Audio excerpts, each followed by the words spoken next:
శ్రీ గురుభ్యో నమః. 2022 సెప్టెంబర్ 16వ తేదీ శుక్రవారంతో ప్రారంభమై 30వ తేదీ శుక్రవారంతో అంతమయ్యేటువంటి ఈ రెండవ పక్షంలో కన్యా రాశిలో జన్మించిన జాతకులకి ఫలితాలు, సూచనలు, సలహాలు క్లుప్తంగా 5 పాయింట్లు తెలియజేయబోతున్నాను. ఇక ముందుగా ఒక గమనిక కూడా చెప్తాను. అదేమిటంటే, మీ రాశిలోకి రవి సంక్రమిస్తున్నాడు, అంటే రవి వచ్చేస్తున్నాడు. ఎప్పుడు వస్తున్నాడంటే 17వ తేదీ ఉదయం 7:22 ప్రవేశిస్తాడు. దాన్నే కన్యా సంక్రమణం, కన్యా సంక్రాంతి, షరశీతి పుణ్యకాలం అంటారు. ఆ రోజు ఉదయం 7:22 నుంచి మధ్యాహ్నం 1:46 వరకు తర్పణ కార్యక్రమాలకి అది పుణ్యకాలంగా భావిస్తారు. అయితే ఇప్పుడు నేను చెప్పేది ఏమిటంటే, కరెక్ట్గా మీకు పితృస్థానము అంటే 9వ స్థానం, అలాంటి 9వ స్థానంలో ఇక్కడ కుజుడు స్తంభించి ఉన్నాడు. ఆయన ఎలాంటి 216 రోజుల పాటు స్తంభంలో ఉన్నాడనమాట. కనుక ఆ స్తంభంలో ఉన్నాడన్న విషయాన్ని ఇంత ముందు వీడియోలో కూడా చెప్పడం జరిగింది. కనుక తండ్రి వైపు వర్గీయులు కానీ తండ్రితో కానీ మాట్లాడే సమయంలో కూడా కొంచెం జాగ్రత్తగా పావులు కదుపుతూ ఉండాల్సిన అవసరం ఉంది. ముఖ్యంగా ఈ పక్షంలో ఎక్కడ చిన్నపాటి పరిహారాలు చెప్పవలసి వస్తే రిగార్డింగ్ కుజస్తంభన అండ్ కన్యా సంక్రమణ గురించి నేను చిన్న పరిహారాలు ఒక 2 తెలియజేస్తాను. ఆ 2 పరిహారాలు కూడా మీరు అవకాశంతో పాటించడానికి ప్రయత్నం చేయండి. ఇక మొదటి పాయింట్కి వస్తే 16వ తేదీ ఉదయం దగ్గర నుంచి 16వ తేదీ శుక్రవారం ఉదయం దగ్గర నుంచి 17వ తేదీ అర్ధరాత్రి దాటిన తర్వాత 1:45 తెల్లవారితే 18వ తేదీ అనగా ఈ 2 రోజులు కూడా ఎక్కడ ఏమాత్రం అనుకూలంగా ఉండే రోజులు కాదు. ఏదో గడిచిపోతున్నట్టుగా అనిపిస్తుంది. ఈ 2 రోజుల్లో కూడా మీలో ఏదో తెలియని బాధ ఒకటి ఉంటుంది. ఇలా జరిగింది, ఎందుకు జరిగింది, మరి మా తాతలు ఇలా ఉన్నారే, మా అమ్మమ్మలు ఇలా ఉన్నారే, బాబాయిలు ఇలా ఉన్నారే, పెదనాన్న ఇట్లా ఉన్నాడే, ఎందుకు, ఏమిటి, ఏదో ఒక బాధ. కనుక తర్పణ కార్యక్రమాలకి అవకాశం ఉంటే కొంతమంది ముందు రోజు అంటే 17వ తేదీ ఉదయం 7:22 నుంచి మధ్యాహ్నం 1:46 వరకు తర్పణ కార్యక్రమం వదులుకుంటారు. సరే, కొంతమందికి అవకాశం ఉంటుంది, కొంతమందికి అవకాశం ఉండదు. తర్పణ కార్యక్రమం వదులుకునేవారు మాత్రమే తల్లిదండ్రులు ఉన్నటువంటి వాళ్ళు తర్పణ కార్యక్రమం పిండ ప్రదానం చేయకూడదు. తల్లిదండ్రులు లేని వారు మాత్రమే చేయాలి. అయితే ఈ 7:22 నుంచి మధ్యాహ్నం 1:46 మధ్యకాలంలో వీలైనంత వరకు, అంటే మధ్యాహ్నం 1:46 లంచ్ ఆ లోపల చేసేటైతే దాంట్లో వీలైనంత వరకు ఏంటి, ఉసిరిక పచ్చడి, ఆమ్లా ఉసిరిక పచ్చడిని కొంచెం పచ్చడిగా తినండి, లేదా మజ్జిగలో నంజుకోండి, లేదా పెరుగు, అన్నం చక్కగా మేగడ పెరుగు, గట్టి పెరుగు వేసుకుని దాంట్లో నంజుకోండి. 1:46 లోపల. ఇన్ కేస్ 1:46 లోపల మీకు లంచ్ లేదనుకోండి, కనీసం ఆ ఉసిరిక పచ్చడిలో ఏదో కొద్దిగైనా సరే నాలుగు మీద టేస్ట్ చేయడానికి ప్రయత్నం చేయండి. అర్థమేంటుంది. ఉదయం 7:22 నుంచి మధ్యాహ్నం 1:46 మొత్తం టైం ఇది. కానీ లంచ్ అనేది 10:30, 11, 12 చేస్తారు. కానీ ఆ టైంలో లంచ్ చేసేటైతే పెరుగులో ఈ ఉసిరిక పచ్చడి నంచుకొని తినండి, లేదా ఉసిరిక పచ్చడి కంప్లీట్గా భోజనంలో తినండి.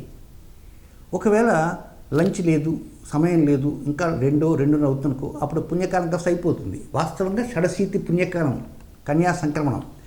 కనుక ఉదయం 7:22 నుంచి మధ్యాహ్నం 1:46 లోపల ఎప్పుడైనా సరే కొంచెం ఆ పచ్చడిని, కారకారంగా ఉండే పచ్చడిని నాలుగుకి అట్లా తగిలించి రుచి చూస్తూ ఉండండి. బట్ ఒక చిన్న ముఖ్య విషయం ఏంటంటే, ఆ సమయంలో 7:22 నుంచి 1:46 మధ్యకాలంలో కాఫీలు, టీలు మాత్రం తాకండి. కాఫీలు, టీలు తాగితే మాత్రం ఇది పని చేయదు. కనుక ఇది బాగా గుర్తుపెట్టుకోవాల్సిన అవసరం. ఇక నెక్స్ట్ 2వ పాయింట్ ఏంటంటే, 17వ తేదీ అర్ధరాత్రి దాటిన తర్వాత 1:45 దగ్గర నుంచి ప్రారంభమై 22వ తేదీ అర్ధరాత్రి దాటిన తర్వాత 2:04 వరకు ఉన్న సమయం అంతా ఇది సూపర్ టాప్, బ్రహ్మాండంగా ఉంటుంది. అనుకూల పరిస్థితులు బాగా ఉంటాయి. డెవలప్మెంట్స్కి పునాదులు పడతాయి. మీరు కోరుకున్న దానికంటే అధికంగా డెవలప్మెంట్ ఉంటుంది. దీంతోపాటు మీరు మంచి నిర్ణయాలు తీసుకుంటారు. సో ఆ సమయంలో మీరు ఉన్న చోట ఉండొచ్చు, లేదా వేరే ప్రయాణమే వేరే ఊర్లో ఉండొచ్చు. ఎక్కడ ఉన్నా కూడా డెవలప్మెంట్ సాగుతుంటాయి. మనసు బాగా స్పీడ్గా పనిచేస్తుంటుంది. బుద్ధి కూడా దానికి తగ్గట్టుగా పనిచేస్తుంటుంది. సమయస్ఫూర్తిగా మాట్లాడగలుగుతారు, సమయస్ఫూర్తిగా పనులు చేయగలుగుతుంటారు. దానికి తోడు ఏంటంటే మీ వ్యవహార శైలి ఇతరులను మెచ్చుకునేలా ఉంటుంది. లబ్ధి కూడా 75% నుంచి 95% వరకు లబ్ధి బాగా కనబడుతుంటుంది. కనుక చాలా ఆనందంగా ఉండగలుగుతారు. నెక్స్ట్ ఇంకా 3వ పాయింట్, 22వ తేదీ రాత్రి 2:04 అంటే తెల్లవారితే 23వ తేదీగా అక్కడి నుంచి ప్రారంభమై 25వ తేదీ మధ్యాహ్నం 1:32 వరకు ఇది కొంచెం కష్టకాలంగా ఉన్నట్టుగా అనిపిస్తుంటుంది. అయినా కూడా ధైర్యంగానే ఉండండి. డెవలప్మెంట్స్ మాత్రం అనుకున్నంతగా గొప్పగా ఉండవు. అంటే పరోక్షంగా చెప్పండి, డెవలప్మెంట్స్ తక్కువగానే ఉంటాయి. 25వ తేదీ ఆ రోజే మహాలయ అమావాస్య, ఆదివారం అమావాస్య ఉంటుంది. కనుక ఆదివారం అమావాస్య 25వ తేదీన ముఖ్య పనులు ఉంటే ఈరోజు అమావాస్య ఆదివారం చేయకుండా ఉండకండి. ఏంటంటే ముఖ్యమైన కార్యక్రమం అంటే మనసులో అయినా కొంతవరకు స్మరించుకోవడానికి ప్రయత్నం చేయండి. ముఖ్య కార్యక్రమాలు ఈ టైంలో మాత్రం స్పెక్యులేషన్కి వెళ్ళకండి. ఎప్పటి నుంచి 23, 24, 25 ఈ 3 రోజుల్లో స్పెక్యులేషన్ చాలా దూరంగా ఉండండి. ఎవరికైనా బిల్లులు చెల్లించవలసి వస్తే ప్రభుత్వ చెల్లింపులు ఉంటే తప్పకుండా మీరు ఎట్టి పరిస్థితుల్లో కూడా ఆపకుండా 23, 24 ఈ 2 రోజుల్లో ఆ ప్రభుత్వ చెల్లింపులు ఏదైనా ట్యాక్సులు కానీ, ఫోన్ బిల్స్ కానీ, కరెంట్ బిల్స్ కానీ ఏమైనా ఉన్నాయనుకోండి, వాటిని చెల్లించడానికి ప్రయత్నం చేయండి. ఇక పరోక్షంగా చెప్పాలంటే ఆదివారం అమావాస్య, మహాలయ అమావాస్య 25వ తేదీ మీరు ప్రశాంతంగా ఉండండి. మీరు ఎంత ప్రశాంతంగా ఉంటే అంత ప్రశాంతంగా మీ మనస్సు వర్కౌట్ చేస్తుంది. కొత్త నిర్ణయాలు తీసుకోవడానికి అవకాశాలు వస్తాయి. ఆ నిర్ణయాలు ఎప్పుడంటే 25వ తేదీ సాయంత్రం 6 గంటలు సూర్యుడు అస్తమించిన తర్వాత మీ మైండ్ బాగా పనిచేస్తుంటుంది. అంటే ఆ పనిచేసిన కారణంగా డెవలప్మెంట్స్ కూడా ముందుకు రావడానికి అవకాశాలన్నీ వస్తుంటాయి. ఇక తర్వాత 4వ పాయింట్ ఏంటంటే 25వ తేదీ మధ్యాహ్నం 1:32 ప్రారంభమై 27వ తేదీ సాయంత్రం 6:19 వరకు ఉన్నటువంటి ఈ సమయంలో చాలా చలాకీగా ఉండగలుగుతుంటారు. అందులో ముఖ్యంగా 26వ తేదీ దేవీ శరన్నవరాత్రి దసరా ఉత్సవాలు ప్రారంభమవుతాయి. కనుక మీరు దసరా ఉత్సవాల్లో పాల్గొనేవారు ఉంటారు, పాల్గొనకుండా పక్కన ఉండేవారు ఉంటారు, అసలు వాటి వైపు వెళ్లకుండా చూడకుండా ఉండేవాళ్ళు ఉంటారు. ఏదైనప్పటికీ కూడా 26వ తేదీ శరన్నవరాత్రి ప్రారంభం కనుక 26వ తేదీ ఆ రోజు సోమవారం కనుక వీలైనంత వరకు ప్రశాంతంగా ఉండడానికి ప్రయత్నించలేకపోయినప్పటికీ ఆ రోజు తెలుపు రంగు దుస్తులు మాత్రం ధరించుకోవడానికి ప్రయత్నం చేయండి. ప్రశాంతత కొంచెం తక్కువగా ఉంటుంది, అయినప్పటికీ తెలుపు రంగు దుస్తులను ధరించడానికి ప్రయత్నం చేయండి. డెవలప్మెంట్స్ బాగా ఉంటాయి.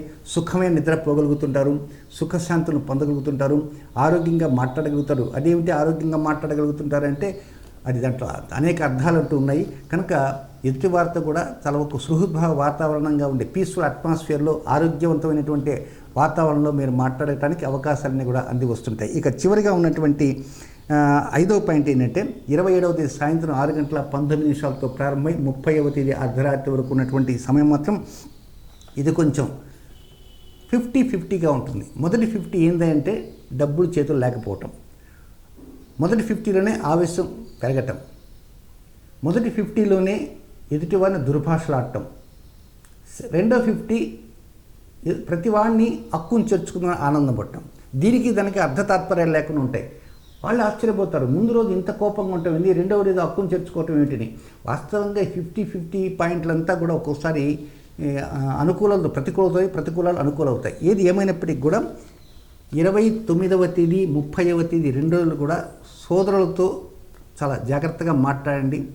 సోదరులు ఎక్కడన్నా కొంచెం కోపంగా మాట్లాడినా వాళ్ళ కోపం చల్లార్చే విధంగా మీ తీపి మాటలు ఉండాలి తప్ప ఆ తీపి మాటకుండా కోపాన్ని ఇంకా పెంచే విధంగా మీ కఠిన వాక్కులు ఉండకూడదు అనే విషయాన్ని కూడా గుర్తించండి.